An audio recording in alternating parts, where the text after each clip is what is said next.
আমি হেলেনা রায়হান ক্লাসভেল থেকে তোমাদের সকলকে জানাই স্বাগতম। এসএসসি 26 তোমাদের জন্য ভিডিও তৈরি করা শুরু করেছি আমি।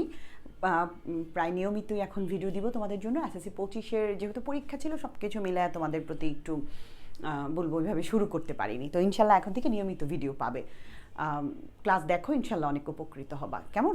তো আজকে আমি তোমাদের জন্য একটা সাজেশন নিয়ে এসেছি গণিতের। শুরু থেকে শুরু করে এবং সিস্টেমেটিক ওয়েতে খুব কৌশলী হয়ে পড়াশোনা করো, ইনশাল্লাহ দেখবা তুমি বোরিংও হচ্ছ না, আবার পড়াশোনায় মজা পাচ্ছ।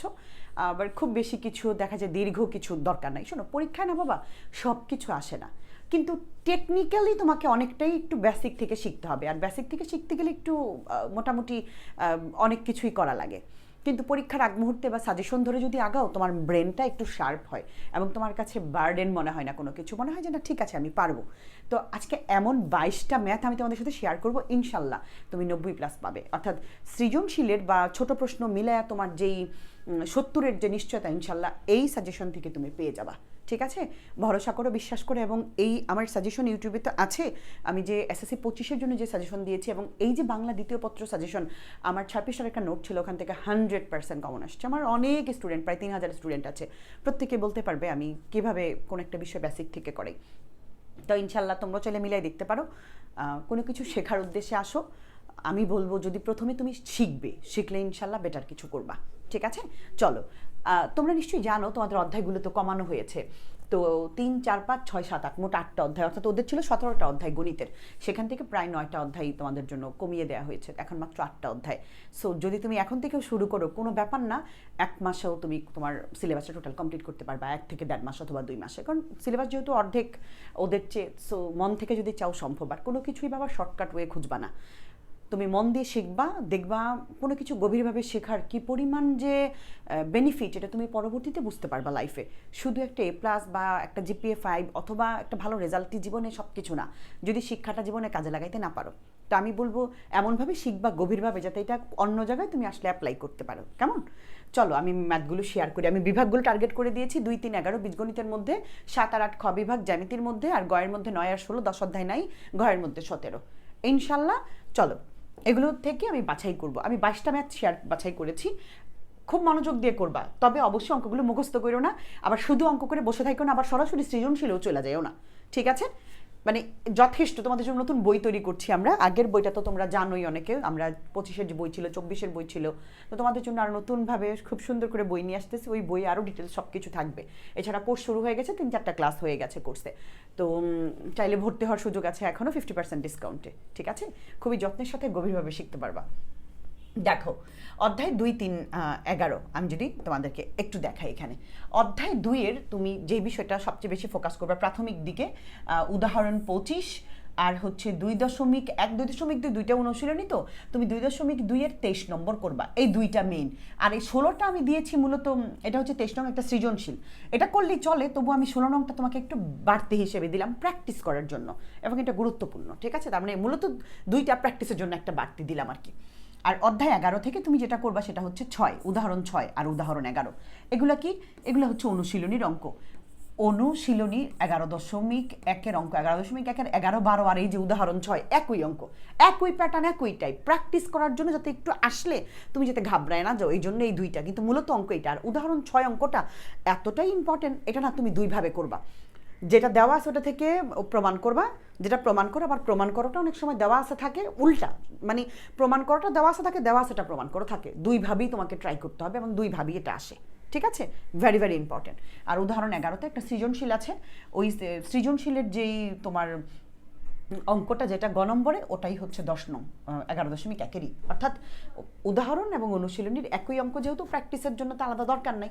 ঠিক আছে? তো এরকম করে এগুলো তুমি প্র্যাকটিসের জন্য মূল অঙ্ক মূলত 6 আর 11, হ্যাঁ, এই দুইটাই হচ্ছে মূল অঙ্ক। আর অনুশীলনী যে 11.1-এর 7-এর খ। ঠিক আছে? That's it. অধ্যায় 3 আমি দেই নাই কোনো অঙ্ক। কেন? কারণ বাবা অধ্যায় 3-এ যদি তুমি বেসিক না জানো, উদ্দীপক যদি না গুছাইতে পারো, তাহলে তুমি এই জীবনেও কোনো অঙ্ক করতে পারবে না। সারা বইয়ের অঙ্ক শেষ করে ফেললেও কোনো দিন সম্ভব না। আমি তোমাদের জন্য খুব শীঘ্রই অধ্যায় 3-এর উপর একটা ভিডিও দিব। যদি কেউ বেসিক ক্লাস করো এবং ওই উদ্দীপক নিয়ে যদি কেউ কোনো প্যাটার্ন জানো, আমার সেই ক্লাসটা দেখবা। আমার ইউটিউবে নিয়ে 2-একটা ভিডিও আছে, আমি আরও গুছায় তোমাদের জন্য নিয়ে আসবো। কেমন? মানে ইনশাল্লাহ তুমি দেখবে বেটার কিছু হবে এখান থেকে। সো অধ্যায় 3 তুমি সৃজনশীল হুট করে করলেও কোনো লাভ হবে না, অথবা মেন বইয়ের অঙ্ক দিনের পর দিন করে গেলে কোনো লাভ হবে না যদি তুমি প্যাটার্ন ধরতে না পারো, ঠিক আছে? মানে উদ্দীপকটাকে আলাদা করতে না পারো, যেটাকে তুমি কিভাবে ঠিক গুছাইবা। এবার কুমিল্লা বোর্ডে এই উদাহরণ 3য় অধ্যায় থেকে একটা অঙ্ক আসছে, মোটামুটি ব্রিলিয়ান্ট স্টুডেন্টরাও এটা একটু ঘাবড়ায় গেছে, মানে উদ্দীপকটা সাজাইতে পারেনি। সো একটু চিন্তার বিষয়, এগুলো উদ্দীপক নিয়ে প্রচুর খেলা করতে হবে এবং হিউজ প্র্যাকটিস করতে হবে, ঠিক আছে? প্যাটার্ন ধরে ধরে কাজ করতে হবে। ইনশাল্লাহ আমি আছে কোর্সে এইভাবেই করাবো, তোমরা যদি আমাদের সাথে যুক্ত হও পাবা ইনশাল্লাহ। এছাড়া ইউটিউবে যতটুকু সম্ভব ইনশাল্লাহ দিব, ঠিক আছে? আর আমাদের ডাউট সলভিং গ্রুপ আছে একটা, ফ্রি জয়েন হতে পারবা, অথবা আমাদের একটা পেজ আছে ক্লাসভেলের, ওখানেও জয়েন হয়ে থাকতে পারো, বিভিন্ন আপডেট ওখান থেকেও জানতে পারবা, ঠিক আছে? দেখো, খ বিভাগের অধ্যায় 7 আর অধ্যায় 8 আছে। অধ্যায় 7 থেকে 4টা অঙ্ক বলবো, উদাহরণ 2, উদাহরণ 4, আর 7.2 এর 18 আর 19 নং একটা সৃজনশীল আছে, ঠিক আছে? মাস্ট বি করবা ট্রাপিজিয়ামের অঙ্কটা। অধ্যায় 8 থেকে তো তুমি কমন পাবা এবং আমার বেশ ভিডিও আছে, তুমি দেখবা, আমি নতুন করে তারপরেও দিব।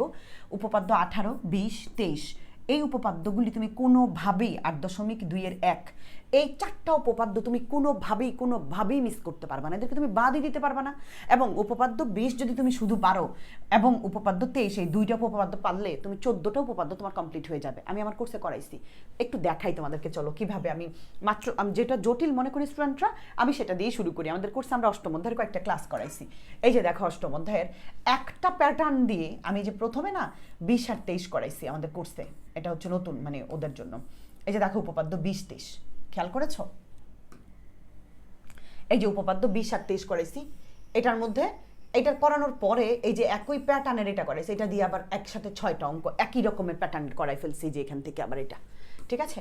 এরপরে এই যে হোমওয়ার্ক জমা নিয়েছি স্টুডেন্টদের কাছ থেকে, এই যে তারপরে আবার এই যেটা দিয়েছি, মানে এগুলো হচ্ছে সৃজনশীল চেনার উপায়টা আবার বলে দিয়েছি, ঠিক আছে? এরপরে গত ক্লাসের হোমওয়ার্ক জমা দাও, এই যে হোমওয়ার্ক জমা নিচ্ছি, ওই যে 39টা কমেন্ট এখান থেকে চেক করে দিচ্ছি, কার কোথায় ভুল হয়েছে, কে কোথায় কি করেছে, কয়েকবার করলেই হয়ে যায় ইনশাল্লাহ। তো এইভাবে করে করাচ্ছি, আশা করি মানে তোমরাও উপকৃত হবা। তো আমাদের ডাউট সলভিং গ্রুপে তোমরা যে কোনো প্রশ্ন জিজ্ঞাসা থাকলে করতে পারো, ঠিক আছে? ওখানে ফ্রিতেই অ্যাড হতে পারবা।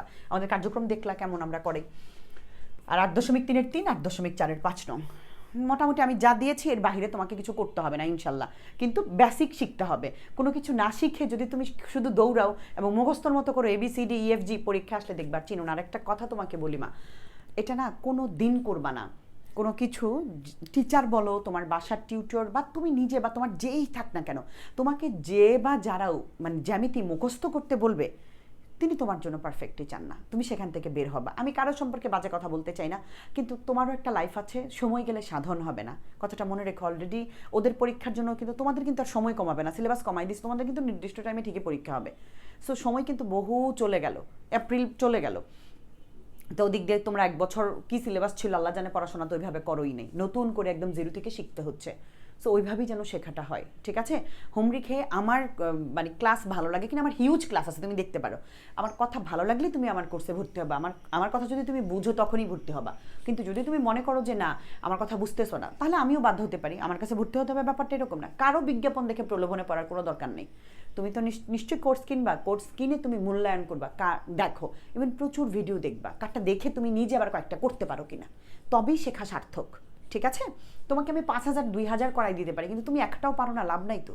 আমি তোমাকে একটা করাই দিব, তুমি নিজে 2,000 করতে পারলে লাভ আছে, ঠিক আছে? এরকমভাবে শেখাটা আসলে হওয়া উচিত। তো নবম অধ্যায় যেটা 9.1, আমি 16 নিয়ে দিই নাই, নবম অধ্যায় থেকে ইনশাল্লাহ কমন পাবা। তোমাদের যেহেতু 5টা সৃজনশীল আসবে, হয়ে যাবে।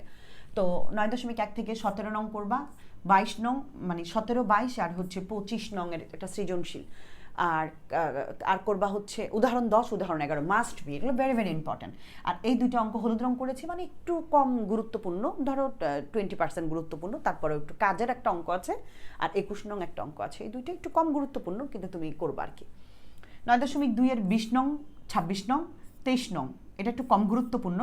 আর উদাহরণ 14 মধ্যে গুরুত্বপূর্ণ 3টা অঙ্ক আছে। আর অধ্যায় 17টা গুরুত্ব দিবা, এবার 17টা অনেক ইম্পর্টেন্ট, এটা তোমাকে পাস করাই দিবে, বাঁচাই দিবে। মানে আমি বলবো কি, এত শর্ট সিলেবাসও যদি বাবা একটা ভালো রেজাল্ট না করতে পারো, GPA 5 এর স্বপ্ন না দেখতে পারো, তাহলে তো একটু মনে হয় আমার একটু কষ্টই থেকে যাবে। ইভেন তোমার নিজেরও এটা হওয়া উচিত, কারণ সিলেবাস তো সরকার থেকে কমাই দিচ্ছে, তুমি এইটুকু সিলেবাস পড়তে পারবা না, পড়ে শেষ করে একটা ভালো রেজাল্ট জীবনে ইফেক্ট ফেলে, কিছু না আবার অনেক কিছু। সুযোগ কে না চায় ভালো রেজাল্ট বলো, সবাই তো চায়, তো তুমি যদি পড়াশোনা করে একটু স্ট্রাগল করলে একটু ভালো একটা রেজাল্ট পাও, একটা ভালো কলেজের ভর্তি হওয়ার স্বপ্ন পূরণ হয়ে যাবে, বাবা মায়ের স্বপ্ন পূরণ হবে। ইভেন এত বছর যে শ্রম দিলায় একটা আউটপুটও তো আছে ভালো কিছুর, চেষ্টা করলে ক্ষতি কি যদি ভালো একটা কিছু আসে, তাই না? ইনশাল্লাহ পারবা। ক্লাসভেলের বাচ্চারা, ক্লাসভেলের সাথে যারা যুক্ত আছে এবং ক্লাসভেলে যারাই আছে প্রত্যেকেই তো ক্লাসভেলের স্টুডেন্ট, আমি বলবো তোমরা পারবা, শুধু কাজ করো এবং নিজের সর্বোচ্চটা দাও, ঠিক আছে? এই যে অধ্যায় 17টা, এটা তো একদম মানে গুরুত্ব, এখান থেকে তেমন কোনো অঙ্ক নেই যে বাছাই করার মতো, গড়মধ্যক প্রচুরক, এই 3টা থেকে যে কোনো একটা অঙ্ক আসে। আর হচ্ছে তোমার অজীব রেখা, আয়ত লেখ, গণসংখ্যা, বহুভুজ, এই তো, এইগুলোর বাইরে আর কিছু আসে না। সো একটা অঙ্ক দিয়েই তোমাকে এই 3টা দেখাই দেওয়া যায়, একটা চিত্র দিয়ে 3টা চিত্র দেখাই দেওয়া যায়, এগুলো আমি দেখাই দেবো ইনশাল্লাহ, আসবো। অপেক্ষায় থাকো এবং ক্লাসভেলের সাথেই থাকো, চোখ রাখো, ভালো কিছু পাবা। আর এগুলো তোমরা শুরু করতে পারো প্রি টেস্টের জন্য, ইনশাল্লাহ আমি বললাম তুমি ভালো কিছু করবা। আরেকটা কথা, সংক্ষিপ্ত প্রশ্নের জন্য কি করবা, যারা এমসিকিউতে খুব ভালো, এমসিকিউতে গুরুত্ব দিবা, তারা সংক্ষিপ্ত প্রশ্নগুলো এমনিই পারবে, ওই যে 10-এর জন্য যে নম্বর, 10 নম্বর যে আলাদা করেছে। তো ইনশাল্লাহ ভালো কিছু হবে এখান থেকে। 10টা মানে তোমার যে আছে ওখানে তো 20 নম্বর, এমনি তো 5টা সৃজনশীল দিতে হবে তোমাকে 50, আর ওই সংক্ষিপ্তর মধ্যে যে নম্বর আছে ওইটা। তো এমসিকিউটা যারা পারে তারা সৃজনশীলের কগুলো হয়ে যায়, সংক্ষিপ্ত প্রশ্নগুলো হয়ে যাবে, এমসিকিউ হয়ে যাবে। এমসিকিউ ক্যালকুলেটর হ্যাক তুমি শিখবা পরীক্ষার আগ মুহূর্তে, কিন্তু এখন যদি তুমি ক্যালকুলেটর হ্যাক শিখো তাহলে তুমি পরীক্ষায় মেইন অঙ্কে এটা কাজে লাগাইতে পারবা না, কারণ অঙ্কটা কিন্তু পড়ে যাইতে হবে তোমাকে, ব্রেনে অঙ্কটা করতে হবে। সো সবসময় ক্যালকুলেটরের উপর ডিপেন্ডেবল হওয়াটাও সমস্যা। এমসিকিউতে কোনোভাবেই অবহেলা করবো না, 30টা এমসিকিউ পাইলে A+ নিশ্চিত হয়ে যায় এবং 90+ টার্গেট অনেক বেশি হয়ে যায়, ঠিক আছে? ভালো থাকো সবাই, সবার জন্য অনেক অনেক শুভকামনা।